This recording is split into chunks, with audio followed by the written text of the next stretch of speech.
Hi, I'm Wendy Rahamat. I'm Adara. And I'm Khary. And this is Next Gen Cooking. Today we have on the show with us Adara and Khary. Khary, you wear many hats. You are the TV anchor for TTT. That's right. You're also a chef. Yes, actually, I'd been a chef long before I'd been in any type of media whatsoever. It's my passion, and I started cooking when I was 7 years old. Wow. And professionally when I was 17. That's really cool. When you say professionally, like... As in, I didn't know I could actually study culinary until I was 17 years old. I found out that there was a culinary school in Trinidad. I could actually pursue the path and become a chef. So before I actually went to school, I decided, okay, let me find out if I could actually do this for a career and do it every day and love it. So I did the hardest thing first. I got a job in a company that did school feeding. And that is grueling work. Yeah, that would be hard work. Yeah, you know. And I worked there for 1 year and I loved every minute of it. So okay. From you that like point the pressure on. And the yeah, I like the work and constant beating up. Right? Well, I love food. I love food Yeah. on the whole, right? Yeah. So I did the hardest thing first to know, okay, is this something I could do for the rest of my life? That's very smart because a lot of people don't realize. I mean, since the onset of Food TV and Food Network and all these competitions, Everybody just wants to be an influencer. people wants to be Right. a lot of people want to become chefs because it glamorizes the profession and they don't really know how grueling and difficult it is to really get to the top or really be good. But I think you either have it or you don't, because I think a lot of people could be chefs, but out of that lot of people, one person will really shine because they have that little something extra. Something extra, yeah, you know, and Mental strength too, the emotional capacity to be able to do that. I agree with you there because, you know, Yeah, as you have to be Anthony tough. Bourdain said, there's no passion in the kitchen. When you're in a busy kitchen and, you know, and you're in the peak hour of the service, all passion goes out the window because you're just a machine at that point you to are. produce. It's like a you're a machine. So tell me, how do you balance the two, like the TV news anchor and the cooking? Like, is one more relaxing? Does one take the stress off the other? Does one feed off the other? Like, how do you manage that? That is a very good question. As of right now, I wouldn't say one feeds off the other because my day job is at the station, you know, doing the news and writing features and these things like that. Professionally, ever since COVID hit, actually, I haven't done much professional cooking. So I have a kitchen in South here as well that is unemployed, but I am getting back into it slowly but surely in a different capacity, and then I will get back into the route of pursuing what I really want to do. Okay, well, with let's food. open a restaurant. That's exactly what I think? want to do. Yeah, let's do it together. Just kidding. I would love that. Don't tease me like that. I would love that. But I know I love to cook, but I also know being a cook and being somebody that dabbles in food all the time, I put pressure on myself to prepare my foods fresh every day because I rather that, because I'm very critical and I like to know where my ingredients come from and I'm particular about that. So I would drag myself to cook something every day. I'm not a bread and cheese kind of girl. I buy some hops and yeah, but it has to be good bread too. You know, I'm picky, and I think I'm allowed to be. Being Right? picky is okay. Being picky is a good thing, especially for somebody who is in food, because you know you would appreciate quality a lot more. You Right. appreciate the time and effort it puts into having a good quality product at the end. So do you cook for yourself every day? Not every day. Because I don't have time to cook every day, you know, with my busy schedule. And as you said earlier, I wear a number of hats. So, you know, scheduling time to do different things, I have to prioritize certain things. So I have to compromise in some areas. So as much as I would love to have freshly made food every day, I don't have the time to make fresh food every day. So you're also heavy into fitness. I think we're all into fitness here, but you're really into fitness. So how do you, does that play a part in what you decide to eat or? Yeah, it does, big time. So I do a lot of meal prep. So me, I'm a little bit meal weird, prep. right? So I would cook something for the entire week and I would eat the same thing every meal of the day for the entire week, and that doesn't bother me. Oh my at all. God. Day or like Monday to Sunday or? Sunday to Sunday. Yeah. Oh my God. And it doesn't bother me. So you eat the same thing for lunch and dinner? It's just like a different. Oh no, the same thing. If let's say for instance it's brown rice, vegetables, and grilled chicken, I would eat that twice a day, 7 days a week. Oh my god. I can't do that. I really can't do that. That's a lot of meal prep. Yeah, it And makes all it in one, so simple, you though. cook one day. That's right. But a lot of people do that. I've noticed that are that are busy. Families do that. They cook a lot of food on a Sunday and they stick it in the fridge and they eat from that all the time. Makes things easier though. It And does. you know it's healthy, it's good. You don't feel one day you're gonna wake up and hate all those things because you've eaten it repetitive. In the beginning, in the beginning. Repetitively. Repetitively. You don't think one day you're gonna wake up and feel because you've eaten it. I'm not gonna say this. I'm gonna Right? say over and over. He knows what you're trying to say. I know what you mean. No, not really. I don't think the day would come when I'd be like, okay, I'm fed up of this because I have a weird switch in my brain. If I decide I want to do something and I have a goal in mind, you know, whether that goal is a certain fitness level or physique, if that goal is something in my career, whatever it is, I have a switch in my mind that just clicks on or off when I say, okay, this is what I want and this is the route to get it. And anything else around that doesn't matter. Do you count like macros on protein? Oh no, I do not because that's too time consuming for me. Yeah, boy. I don't know how people do that. Yeah, I have a different method which makes my life a little bit easier. But yeah, this weighing things on a scale and you know, only 1 cup of rice and you take out 2 grains because there was 2 grains too much.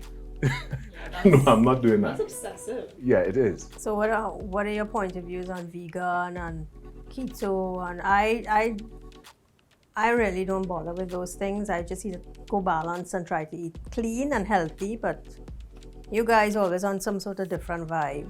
Oh, I think so. I think. what about you, Adara? I cannot eat vegan. No. I mean, I can, like, if it's one meal or a few meals a week.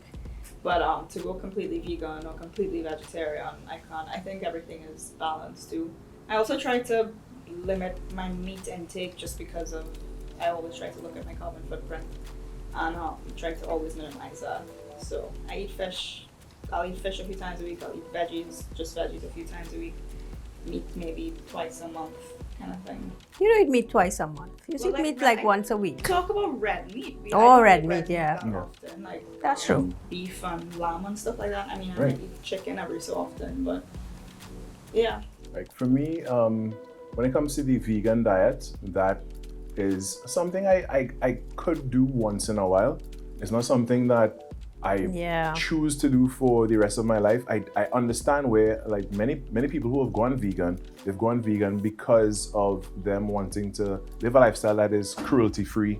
They want to also live a lifestyle that affects the environment as little as possible. And I could agree with that standpoint. I agree with that point of view. But you know, But it's not for me. vegan doesn't like really isn't that great for the environment either. A lot of people are probably gonna hate me when I say this, or like say I'm wrong or come at me, but a lot of vegan products take a lot of water and a lot of land and a lot of to be able to produce like And also processing. yeah, and a lot of Right. processing, a lot of chemicals, and a lot of waste, like whatever waste comes out of that. It's really I think the way to be more environmentally friendly is to everything in balance and eat what is produced where you live, kind of thing. Yeah. If you have that option. Yeah, that's because if you flip over to Europe and places Right. like Italy and stuff where the land is their god, they really do worship and respect their land. They only eat what's seasonal, and right. when like at the end of the summer when the vegetables are going out, they take those vegetables and dry them and pickle them and process them preserve them, so they have that to use in the winter months, and they only eat stuff that's from around the area. So That's right. if they don't grow cattle or lamb or chicken in that area, they won't have it. They would have fish, so Right. and if you go those little restaurants, those little bistros, it tells you the meat is from 100 kilometers away, and I think that is such an amazing thing. And I personally think if we did try to eat more locally produced foods, we will stimulate the supply from the farmers and we'll get a nice, a perfect cycle. Yeah, a circular You know? economy. Yeah, Because yeah. that's the thing. We see a lot in Italian cuisine, we see a lot in French cuisine, and many other cuisines around the world where they prioritize seasonal local food. Yeah. It should be. That's It what it's really supposed to be, should. because you're not supposed to be. It always blows my mind that we live in a Caribbean country that, I mean, I know our fish supply is not enough to, sustain our entire population, because we have a big population, but it always blows my mind that I go to the grocery and I see so many different types of fish from China, from the States, from Vietnam. wherever. Mm-hmm. And I don't understand it. And then people say, oh, it's so expensive to eat salmon, or it's so expensive to eat this, or whatever. It's like, but you can go and support your local fisherman. So you see, we have it, We just, do. Yeah. We do. And we It's could just, have sustainable agriculture. One of the things, though, is that we've become so influenced by the US and other countries as well, Imports. but mainly the US and Yeah. imports, and valuing their products over our own over the years. And that's been so ingrained in our culture that we always see other as better as compared to looking at our own as being the best. What about comfort foods? What's your go-to when you feel like you want to pick up or feeling for a comfort food? What's your go-to comfort food? Go-to comfort food, Chinese cuisine. Always Chinese cuisine. I love noodles a lot and rice and whatever. I know we were having this conversation earlier. If I were to go into a Chinese restaurant right now, I would go for Singapore noodles and maybe like char siu pork with some Chinese style fried chicken and stuff like that. That would be Sounds good, the actually. go-to meal. But as we were talking earlier, saying that Singapore noodles is actually It's not from Singapore. Maybe some part in Asia, but not from Singapore. Very funny. There's a story, but I don't remember what I read. What's your favorite comfort food, Adara? I think anything creamy. Give me anything creamy. Sweet, or mostly sweet. I really like sweet desserts and stuff as a comfort food. I'm not really a salty comfort food person. I'm a savory person. I know. I would go for wontons. Yeah. Fried shrimp, and I would go for like spicy squid. I love that. Pepper squid. Yeah. Oh. Yeah. Yeah, that's what I like. I don't have a specific comfort food. If I'm feeling low in the moment, or I just want something to, make me feel better, Right. I will have a certain craving. So I love bread. I like a good So do I. focaccia, some good French bread, and so comfort food. Let's go cook up some spicy masala inspired mac and cheese. Masala inspired mac and cheese. Yeah. That is very interesting. Yeah, let's go. Yeah. Creamy and spicy. We could put some soy sauce Look in at it for that. you. Very interested to see how that one's going to turn out. So Yeah. let's get to it, I guess. Let's go.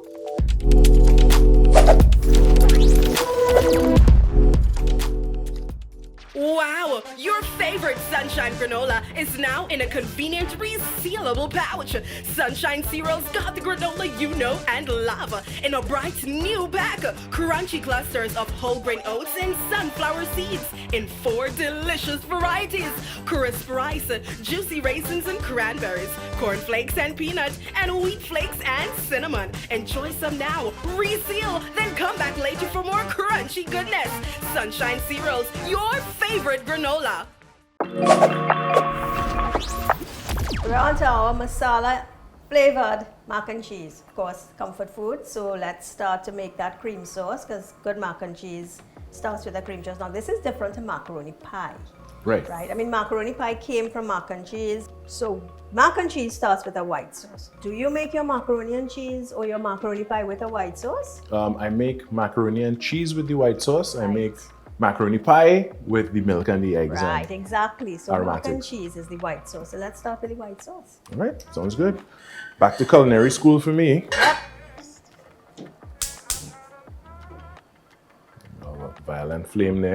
Yes, it's an angry flame. So we have some butter.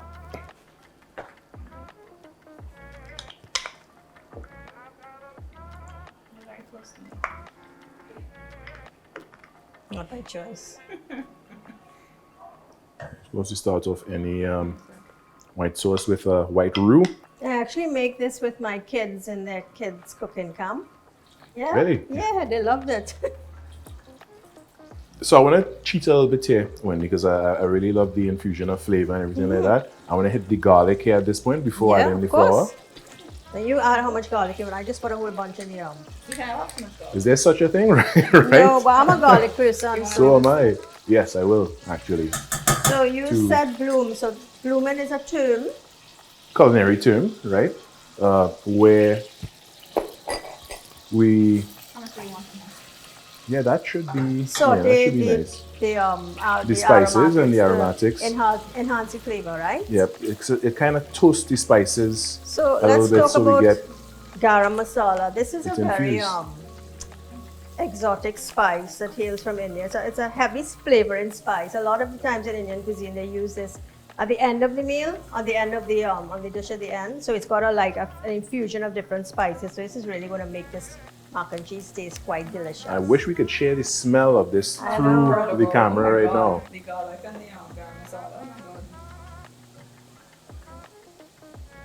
So then we add the flour. So we wouldn't get a white roux this time, right? Because we Yeah. have the spices in there. Yeah, exactly.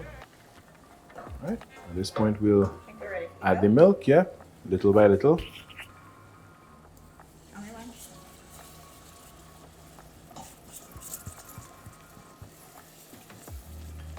Tell me when to stop if you want me to stop. Yep. When? So now I will, as we get in here, as the What about heat salt? slowly comes in, yeah, we can Need do some salt, salt. Maybe And rest how of you that? feel about putting some Angostura bitters in I this think one? definitely. I think the Flavor spices, enhancer. yeah, Yeah, of course. and this would go well together. I think that's good. Yep, perfect. You want the rest of the milk? Yes, please. Now just continue working with this here while it continues to heat, so we could maintain that smooth and creamy texture and consistency that we're looking for. I think we can put any cheese now. Yep, I Yeah. agree with you.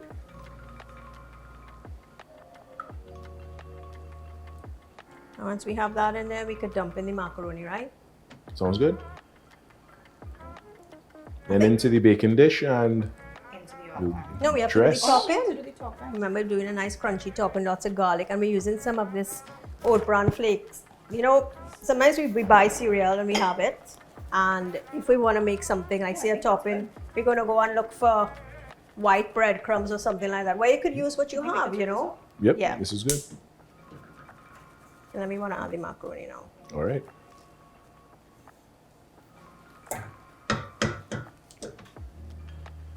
So for this topping, I'm going to use the oat bran flakes because for those of you all who have this at home, we're going to use this, and it's a nice way to kind of pump up the nutrient value as well in your macaroni A little pie. more fiber, And it's right? going to add some good taste too, you know.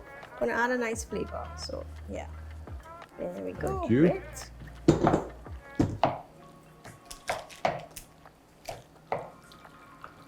That looks good.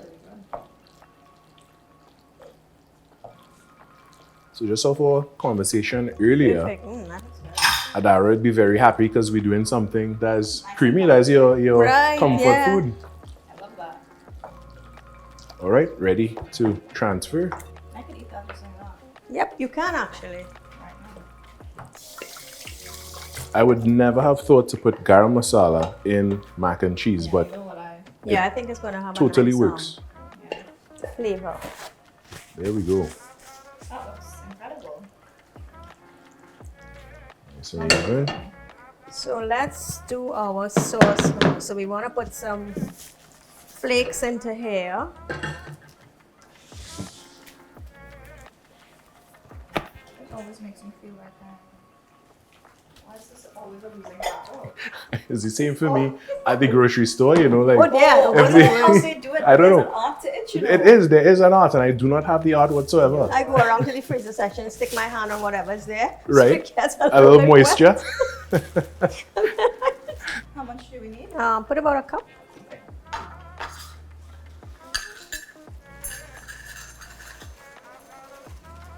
And fill it up, fill it up, fill it up.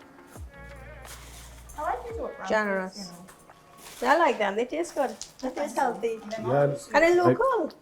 Oh, they are. Yeah, they are. From And Sunshine. All right, I think It's- I'll have to make a trip to the grocery store and get it's myself local, one. and so it brings down the cost so much. I find the local food manufacturers are doing a great job in giving us local offerings, so that we could actually still feed ourselves. That's right. So we're just gonna bang this with our rolling pin. You see, rolling pins have all sorts of uses, right? Roll it or bang it, whatever. Oh, she's got it down pat, right? You're right. Okay. Remind me not to get her angry. Oh, yeah. You're right. I have no idea. Stay away from Adara.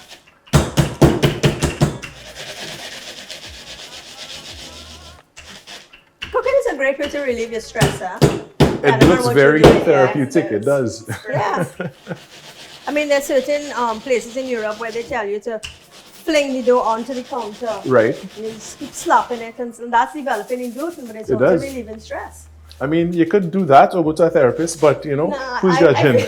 I would fling the dough, Kharys. I I'd mean, fling the why dough. take care of your mental health when there's, violence? Exactly. Violence. Toward Okay. dough and Yeah, I think we're good.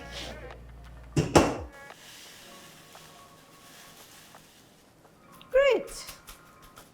So let's mix up some garlic. Garlic is great. garlic in the crust. I like it. Yeah, it tastes real good. We'll see at the end when we taste it. Some salt, of course. And I'm going to put a tiny bit of this again. Just a touch, just to carry the flavors through. Mm-hmm.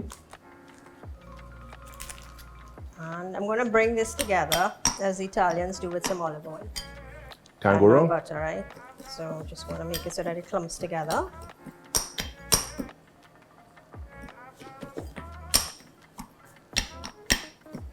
And then you just want to like sprinkle this on there.